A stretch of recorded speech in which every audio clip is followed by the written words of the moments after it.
the end of the war, the Allies protected from prosecution the very Nazi scientist that had tortured thousands of people to death. The Nazi brand of eugenics had embarrassed the elites, but they had no intention of stopping their plans.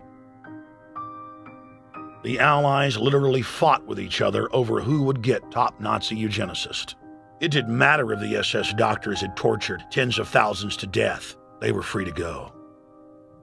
The Angel of Death, Joseph Mengele, and his boss, Ottmar von Verscher, were not prosecuted, and von Verscher even continued his work in Germany after the war. Eugenicists were angry that their great work had been exposed. They then scrambled to camouflage their agenda. Eugenics Quarterly became Social Biology. The American Birth Control League became Planned Parenthood.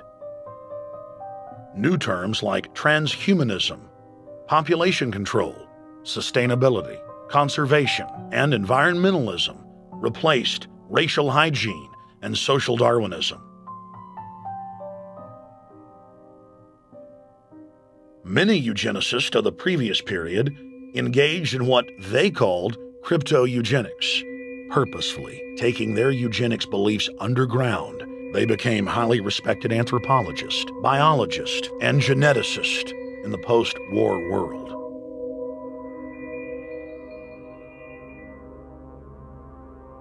The Allies then smuggled thousands of Nazi scientists out of Germany and placed them in key scientific positions, ranging from bioweapons to rocketry throughout the military-industrial complex.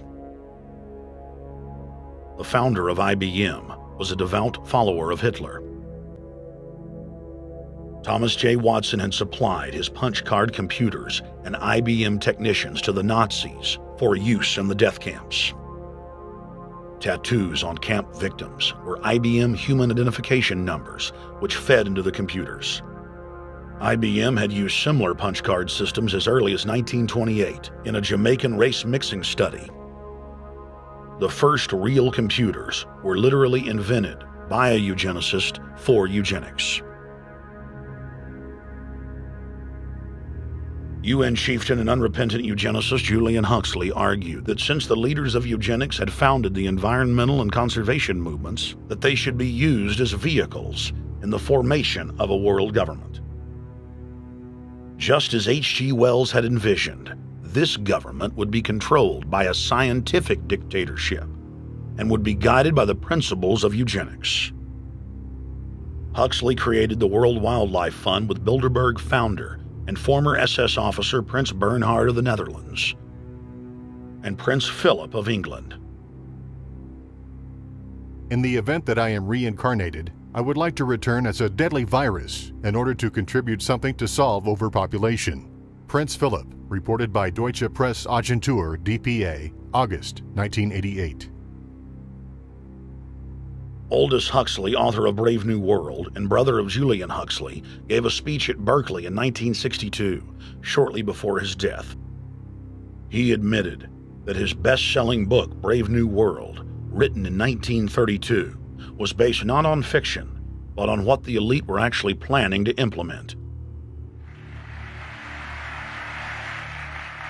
And here I would like briefly to compare the parable of Brave New World with another parable which was put forth more recently in George Orwell's book 1984.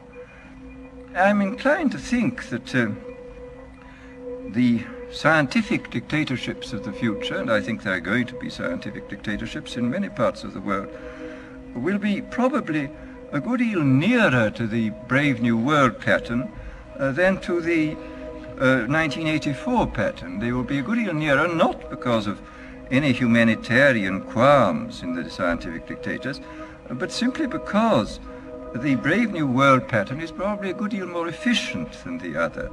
That if you can get people to consent to the state of affairs in which they are living, the state of servitude, the state of being, well, it seems to me that the nature of the ultimate revolution with which we are now faced is precisely this, that we are in process of developing a whole series of techniques which will enable the controlling oligarchy, who have always existed and presumably always will exist, to get people actually to love their servitude.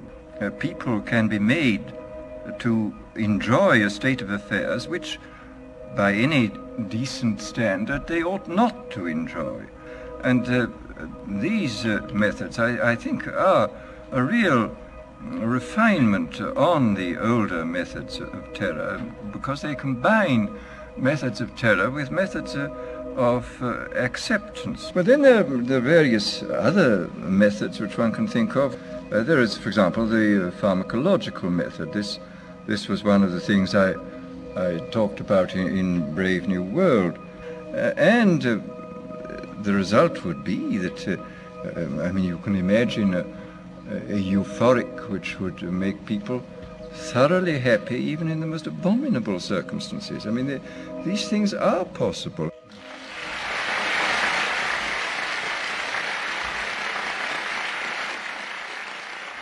The elite have left a massive wave of destruction behind them as they cold-bloodedly experiment on civilian populations as if we are lab rats. A string of congressional investigations has uncovered more than 20,000 secret tests that were carried out against the American people between 1910 and 2000. One well-known eugenics study, the Tuskegee Syphilis Project, killed hundreds of blacks and spanned 40 years until whistleblowers exposed it in 1972. From 1943 until present, the British have tested lethal nerve gas on their own personnel, on land, air, and sea. Many died instantly. Still others died grueling deaths over several years. The federal government commissioned secret radiation experiments on thousands of non-consenting patients. Hundreds of hospitals in the U.S.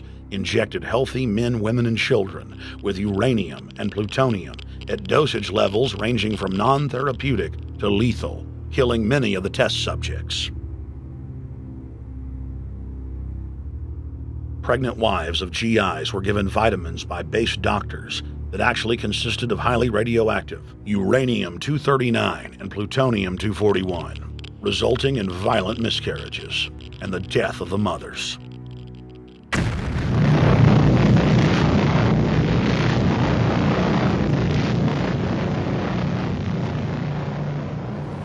Soldiers, sailors, and Marines were used as guinea pigs in hundreds of atomic and hydrogen bomb tests. Patriotic Americans were radiated side by side with lab animals.